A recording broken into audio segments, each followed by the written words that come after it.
Saya, Anjar Setyaningrum dari Prodi Pendidikan Bahasa dan Sastra Indonesia, Universitas PGRI Kanjuruhan Malang, dengan judul pidato Mendegukan Jati Diri Bangsa Melalui Bahasa Indonesia.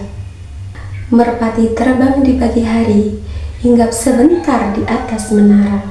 Mari sambut bulan bahasa dengan hati berseri. Salam pembuka, mulailah bicara. Assalamualaikum warahmatullahi wabarakatuh. Innal hamdalillah nahmaduhu wa nasta'inuhu wa nastaghfiruh wa na'udzu billahi min syururi anfusina wa min sayyiati a'malina. May yahdihillahu fala mudhillalah wa may yudlil fala hadiyalah.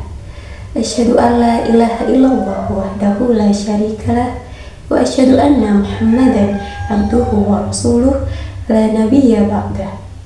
Yang saya hormati Bapak Waji MPD selaku dosen pengampu mata kuliah retorika, rekan sejawat, dan para pemirsa dimanapun berada. Puji syukur kita panjatkan kehadirat Allah Subhanahu wa Ta'ala, karena atas rahmat dan karunia-Nya kita dapat kembali memperingati bulan bahasa pada tahun 2025. Momen ini bukan sekedar acara seremonial tahunan, tetapi pengingat bahwa di balik keberagaman suku, agama, dan budaya ada satu hal yang mempersatukan kita semua, bahasa Indonesia.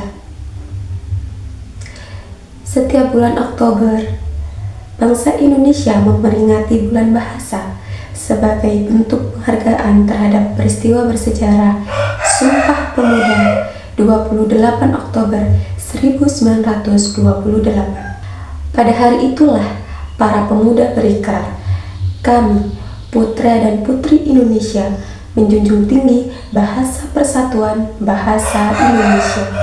Ikrar tersebut menjadi tonggak penting dalam perjalanan bangsa. Bahasa Indonesia bukan sekedar alat komunikasi, tetapi simbol persatuan, kemandirian, dan identitas nasional. Tanpa bahasa Indonesia, mungkin bangsa ini tidak akan memiliki kekuatan yang sama untuk berdiri tegak di tengah keragaman yang luar biasa. Namun, 97 tahun setelah Sumpah Pemuda, muncul pertanyaan besar bagi kita semua. Apakah kita masih setia dan bangga menggunakan bahasa Indonesia dengan benar? Ataukah kita sudah mulai abai terhadap bahasa Indonesia di tengah derasnya pengaruh global? Bahasa adalah cerminan jati diri bangsa. Melalui bahasa, kita dikenali, dihormati, dan diingat.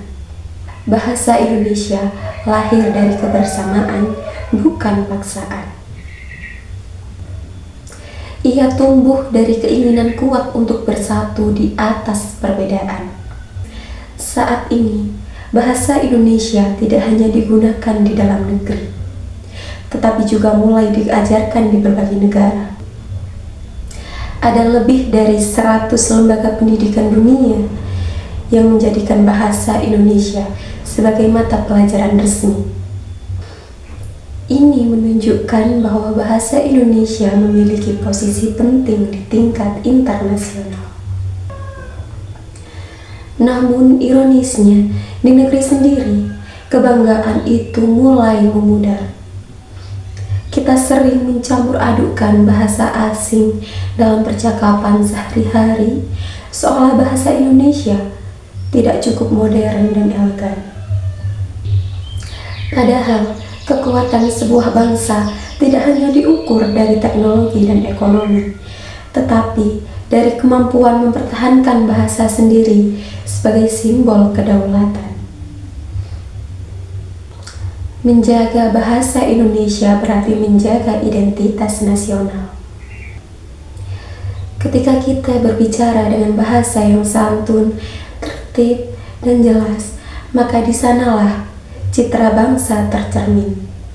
Karena itu, mari jadikan bahasa Indonesia bukan hanya sekadar alat komunikasi, tetapi sebagai wajah kebanggaan bangsa di era modern.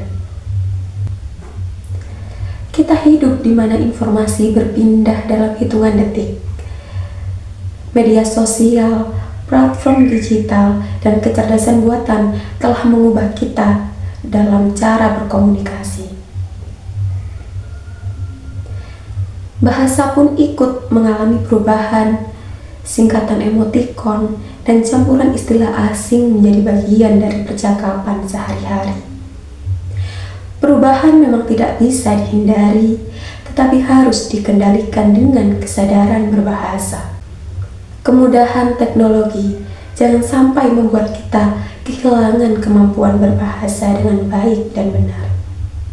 Bahasa Indonesia harus mampu beradaptasi dengan zaman tanpa kehilangan jati dirinya. Kita harus menjadikan media digital sebagai sarana untuk memperkuat bahasa Indonesia, bukan sebaliknya. Misalnya, dengan menulis konten dalam bahasa Indonesia yang baik di media sosial, menggunakan ejaan yang baik dan benar, dan menyebarkan informasi positif yang mencerminkan kecerdasan bangsa. Generasi muda, terutama pelajar dan mahasiswa, memiliki peran besar dalam hal ini. Kita adalah generasi digital yang menentukan bagaimana wajah bahasa Indonesia di dunia maya. Gunakanlah bahasa dengan sopan, cerdas, dan bertanggung jawab. Karena apa yang kita tulis hari ini di media sosial, di ruang digital, akan menjadi cerminan karakter bangsa di masa yang akan datang. Bahasa tidak hanya dipelajari, tetapi juga dibiasakan. Pembiasaan itu dimulai dari lingkungan terdekat, keluarga, dan sekolah. Di rumah, orang tua memiliki peran penting untuk menanamkan rasa bangga terhadap bahasa Indonesia. Gunakan bahasa Indonesia dengan baik dalam percakapan sehari-hari, tanpa menyepelekan bahasa daerah ataupun bahasa asing. Keseimbangan inilah yang akan membentuk generasi terbuka terhadap dunia, namun tetap kokoh pada akar budaya sendiri. Di sekolah dan kampus, guru dan dosen menjadi teladan dalam penggunaan bahasa yang baik. Pembelajaran bahasa Indonesia tidak seharusnya berhenti pada teori, tetapi harus menjadi praktik nyata dalam kehidupan sehari-hari. Setiap siswa harus terbiasa menulis, berdiskusi, dan menyampaikan pendapat dengan bahasa yang tertib dan logis. Lembaga pendidikan juga perlu terus mendorong kegiatan yang memperkuat kebahasaan, seperti lomba pidato, debat, penulisan ilmiah, dan program duta bahasa. Kegiatan semacam itu bukan hanya sekadar kompetisi, tetapi latihan untuk berpikir kritis dan berkomunikasi secara efektif. Dua kemampuan utama yang sangat dibutuhkan di era modern. Bahasa Indonesia tidak hidup sendirian. Di sekelilingnya ada bahasa daerah dan bahasa asing yang juga berperan penting. Bahasa daerah adalah sumber kekayaan budaya bangsa, sedangkan bahasa asing adalah jendela menuju dunia internasional. Kita tidak boleh menganggap bahasa daerah sebagai pesaing bahasa Indonesia. Justru, bahasa daerah memperkaya kosakata dan memperkuat akar budaya bangsa.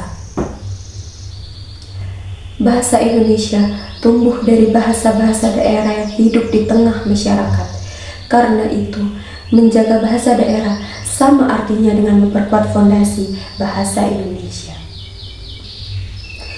Begitu pula dengan bahasa asing. Menguasai bahasa asing sangat penting untuk kemajuan, tetapi penggunaannya harus proporsional.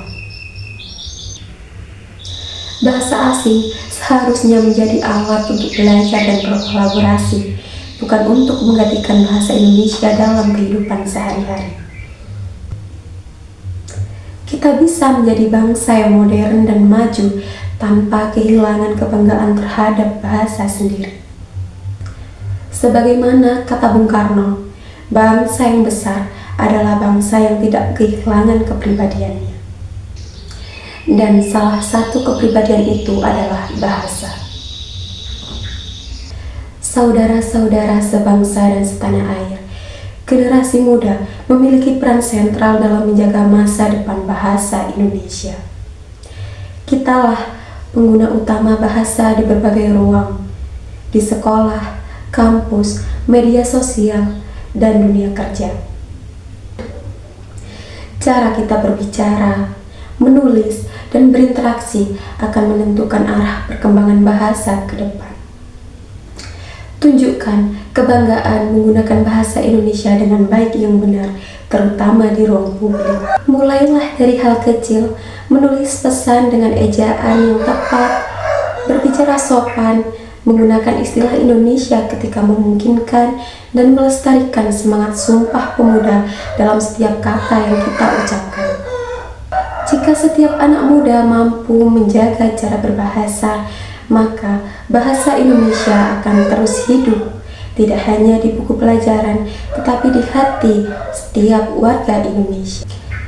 Pemirsa yang saya hormati, Bulan Bahasa mengingatkan kita bahwa bahasa bukan sekadar sarana berbicara, melainkan tanda kemajuan bangsa. Bahasa Indonesia telah membawa kita melewati masa perjuangan, pembangunan, dan kini menuju era global yang serba cepat. Tugas kita adalah memastikan bahasa ini tetap tegak, relevan, dan bermartabat di masa depan. Mari kita rawat bahasa Indonesia dengan rasa cinta dan tanggung jawab. Gunakan bahasa Indonesia dengan bangga, pelihara bahasa daerah dengan bijak, dan kuasai bahasa asing dengan cerdas. 3 hal ini menjadi kunci agar bangsa Indonesia tetap berakar di tanahnya, namun menjulang tinggi ke langit dunia. Semoga peringatan Bulan Bahasa tahun ini menjadi momentum bagi kita semua untuk meneguhkan komitmen bangga berbahasa Indonesia, menjunjung bahasa persatuan, dan membangun bangsa dengan bahasa yang beradab. Saya sampaikan terima kasih atas perhatiannya. Wassalamualaikum warahmatullahi wabarakatuh.